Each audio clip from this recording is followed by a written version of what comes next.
नमस्कार मित्रों, कैसे हो भाई। उम्मीद करता हूँ सब लोग बढ़िया होंगे और जीवन का आनंद ले रहे होंगे। तो आज अपने जो टॉपिक की शुरुआत करने जा रहे हैं उसका नाम है ध्रुवण। और अगला जो टॉपिक रहने वाला है उसका नाम है वर्ण विक्षेपण यानी कलर डिस्पर्जन।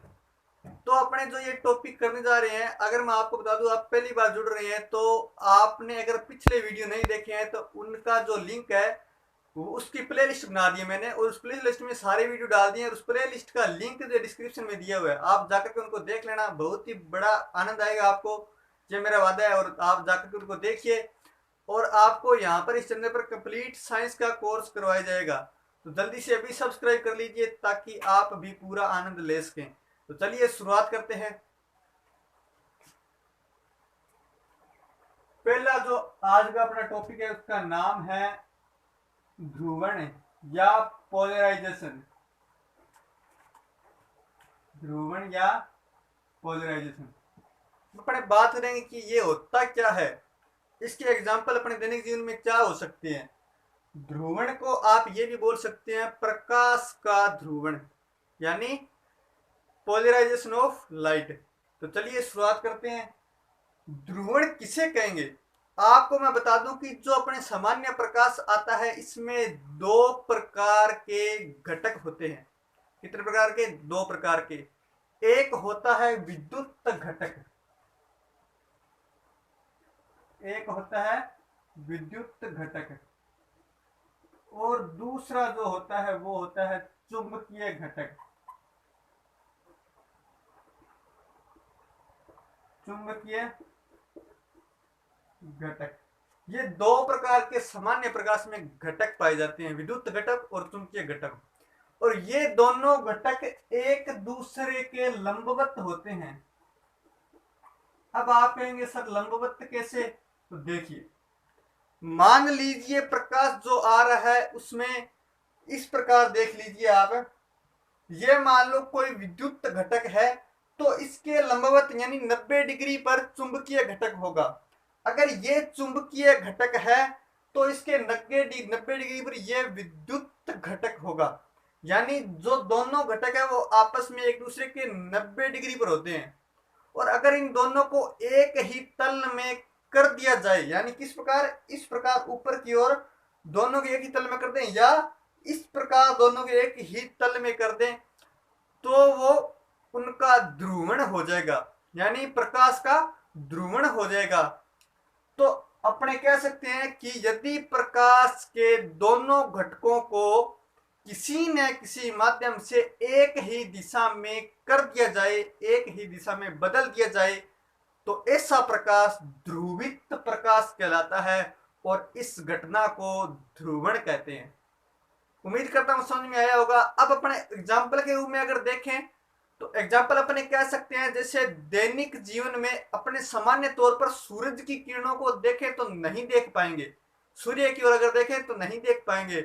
लेकिन जब अपने किसी स्पेशल चश्मा का, बड़े या महंगे चश्मा का अगर प्रयोग करें तो उस चश्मा से अपने देख पाते हैं, क्योंकि वो जो चश्मा होती है उस चश्मा में अंदर जो ग्लास लगे होते हैं वो इस प्रकार के ग्लास होते हैं जो प्रकाश को ध्रुवित कर देते हैं, और ध्रुवित करने के बाद अपने उस सूर्य से आने वाले प्रकाश को आसानी से देख पाते हैं। तो ऐसा प्रकाश ध्रुवित प्रकाश कहलाता है। तो अपने लिखते हैं इसकी परिभाषा।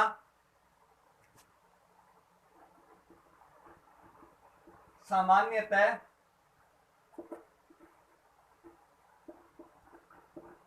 प्रकाश में विद्युत व चुंबकीय घटक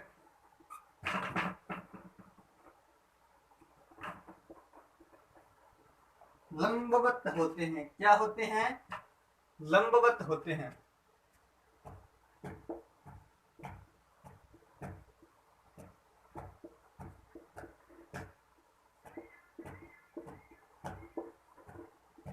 यदि इनको एक ही तल में कर दिया जाए,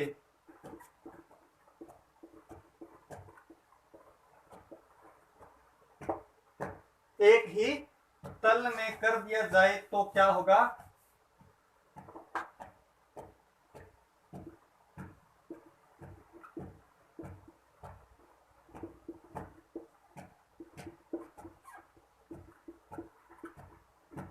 ऐसा प्रकाश ध्रुवित प्रकाश कहलाता है।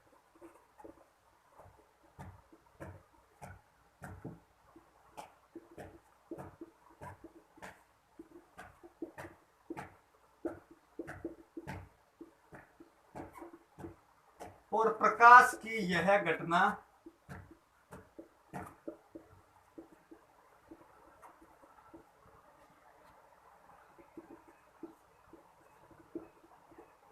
ध्रुवण या पोलराइजेशन कहलाती है।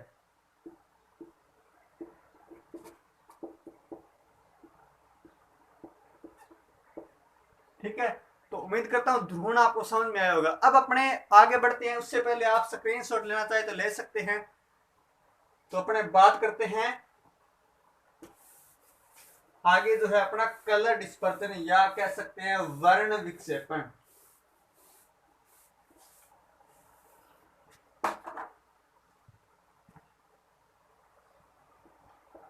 वर्ण विक्षेपण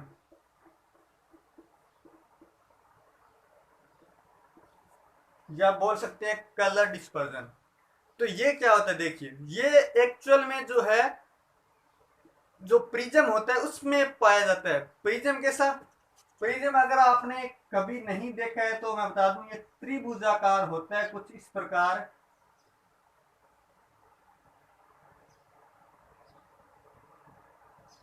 कुछ इस प्रकार की एक आकृति होती है जिसको अपन प्रिज्म बोलते हैं।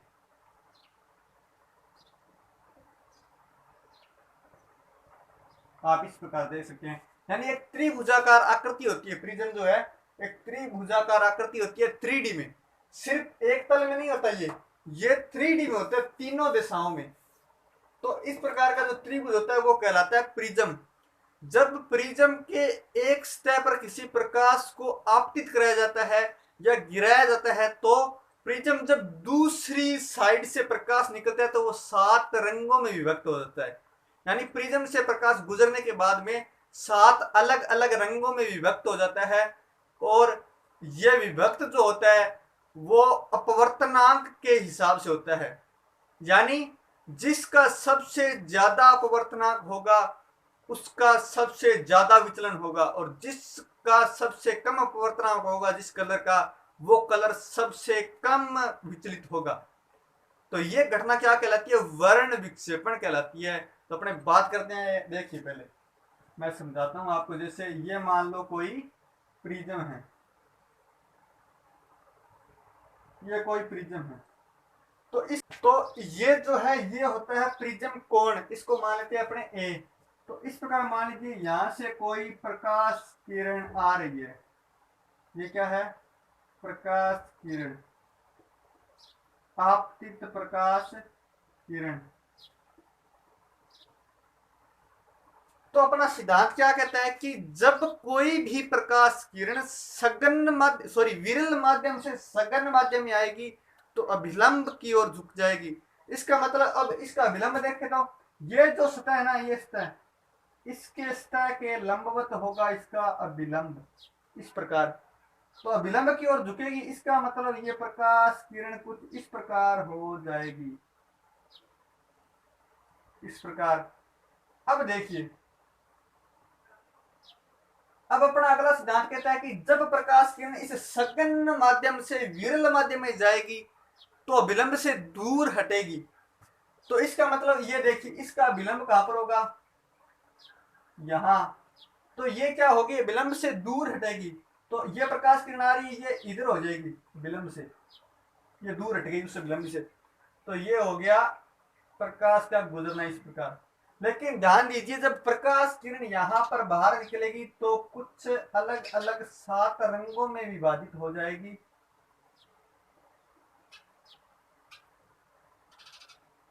इस प्रकार प्रकाश किरण निकलेगी। तो देखिए ये जो है प्रारंभिक किरण थी, ये अगर देखें अपने तो इस प्रकार जा रही थी और ये इतना इसका विचलन हो गया, ये विचलन हो गया। अब देखिए, अब आप पूरी प्रक्रिया को समझिए। जो सबसे कम विचलित हुआ है वो कलर होगा रेड, रेड क्यों? क्योंकि लाल रंग के लिए अपवर्तनांक जो होता है वो सबसे कम होता है, इसलिए ये जो कलर होगा वो रेड होगा। विबग्योर के हिसाब से चलता है ये।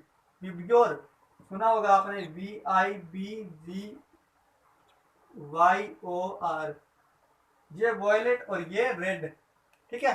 तो ये इंडिगो, ये ब्लू, ग्रीन, येलो, ऑरेंज और रेड, और ये जो होगा ये होगा वॉयलेट कलर। और जो बीच में कलर है ये होगा येलो, इसको बोलते हैं माध्य रंग, येलो या माध्य रंग बोलते हैं इसको। अब बात करें अपने माध्य रंग इसको क्यों बोलते हैं, उससे पहले ये देख लेते हैं अपने।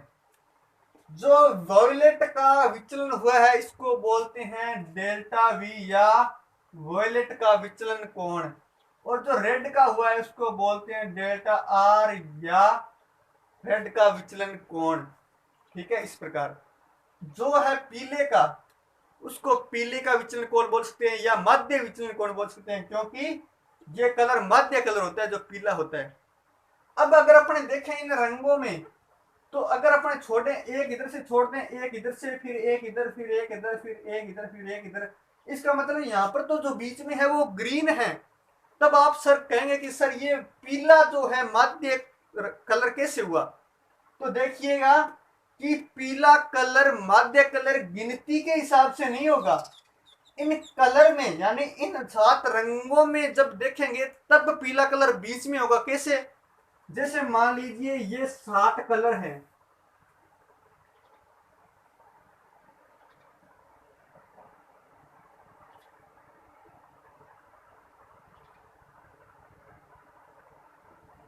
एक दो तीन चार पाँच छः सात आठ, सॉरी अब देखिए, अब इसके अंदर आप देखिएगा 1 2 3 4 5 6 7, ठीक है।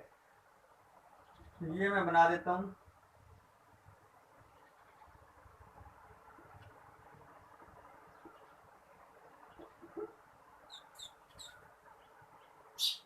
अब देखिएगा इसका मतलब क्या हुआ कि जो प्रकाश फैला हुआ होगा, जो प्रकाश फैला हुआ होगा वो जो इधर वाले रंग है यानी विबग्योर की तरफ जी से इधर वाले रंग है वो कम दूरी में फैले हुए होंगे, और ये वाले जो है ऑरेंज, रेड और येलो ये अधिक दूरी में फैले हुए होंगे, और जो पीला रंग है वो बिल्कुल बीच में होगा, इसलिए पीले रंग को बोला जाता है मध्य रंग। अगर अपने अंकों के हिसाब से देखें तो बीच में आएगा ग्रीन कलर जो है, तो ग्रीन कलर मध्य रंग ना होकर के येलो मध्य रंग होता है, क्योंकि इसके बीचों बीच जो रंग होता है वो बिल्कुल पीला रंग होता है। इसी कारण मैं आपको बता दूं रेड कलर का अपवर्तनांक सबसे कम होता है, इसलिए इसका विचलन भी सबसे कम हुआ है। इसी कारण जो अपने जो खतरे के निशान वगैरह होते हैं या जो सिग्नल वगैरह लगाए जाते हैं वो रेड कलर के होते हैं, क्योंकि इसका विचलन सबसे कम होता है और ये अपने को दूर से आसानी से दिखाई दे जाता है। इसी प्रकार अपने उसके बाद में येलो और ग्रीन के सिग्नल बनाते हैं, ऑरेंज के क्यों नहीं बनाते? अब आपका ये क्वेश्चन होना चाहिए कि सर ऑरेंज का भी तो विचलन कम है, इसके सिग्नल क्यों नहीं बनाए जाते?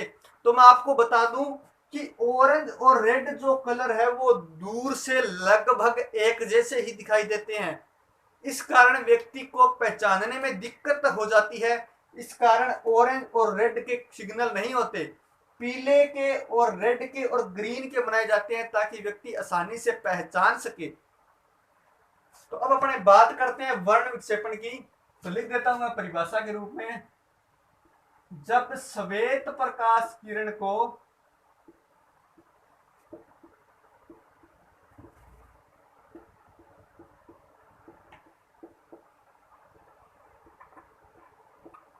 प्रिज्म से गुजारा जाता है या प्रिज्म पर आपतित कराया जाता है,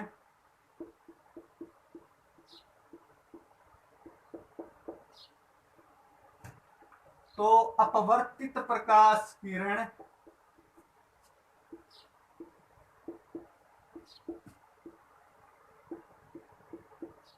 सात रंगों में विभक्त हो जाती है।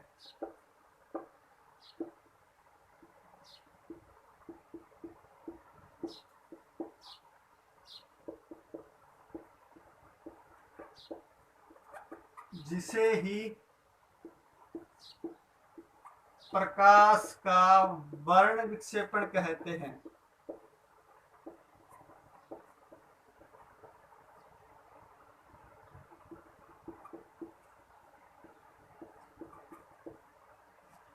तो ये होता है इनका क्रम, पहले रेड और सबसे अंत में वॉयलेट। यह हुआ जी वर्ण विक्षेपण। अब इसके उदाहरण के रूप में अपन लिख सकते हैं, जैसे इंद्रधनुष में भी कुछ इस प्रकार की घटना होती है, और जो रेड लाइट एरिया होते हैं उनमें जो खतरे के निशान है वो लाल रंग के क्यों बनाए जाते हैं, उनका भी अपन उदाहरण दे सकते हैं कि लाल रंग का विचलन सबसे कम होता है क्योंकि इसका अपवर्तनांक सबसे कम होता है, इस प्रकार अपने कह सकते हैं। और वर्ण विक्षेपण की घटना जो है वो अपने ये कोण निकालना चाहे तो भी अपने कह सकते हैं कि जो इसका जो विचलन होगा, जो माध्य विचलन होगा वो प्रिज्म के कोण पर निर्भर करता है। तो ये जो है आपको ज्यादा याद रखना है कि, और मेन बात जो इसमें याद रखने की बात ये है कि जो रंगों का विचलन होगा वो अपवर्तनांक पर निर्भर करता है। मैं लिख देता हूं, रंगों का विचलन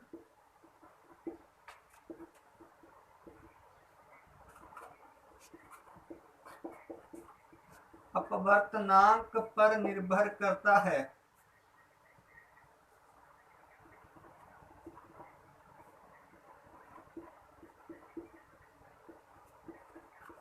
और जिसका अपवर्तनांक ज्यादा उसका विचलन भी ज्यादा। तो अपवर्तनांक ज्यादा है तो विचलन भी ज्यादा, अगर अपवर्तनांक कम है तो विचलन भी कम। तो इस प्रकार ये निर्भर करता है। तो आपको दे सकते हैं विज्ञान के हिसाब से कलर दे देंगे, कोई भी दो कलर चुन के, और आपसे पूछ सकते हैं कि किसका विचलन सबसे ज्यादा होगा, तो आप इस प्रकार बता सकते हैं। तो आज के लिए इतना ही, धन्यवाद। और इसी प्रकार क्लास के साथ जुड़े रहिए, चैनल को जल्दी से सब्सक्राइब कर दीजिए, वीडियो को लाइक कर दीजिए, शेयर कर दीजिए, और आगे से आगे जुड़े रहिए हमारे साथ। धन्यवाद।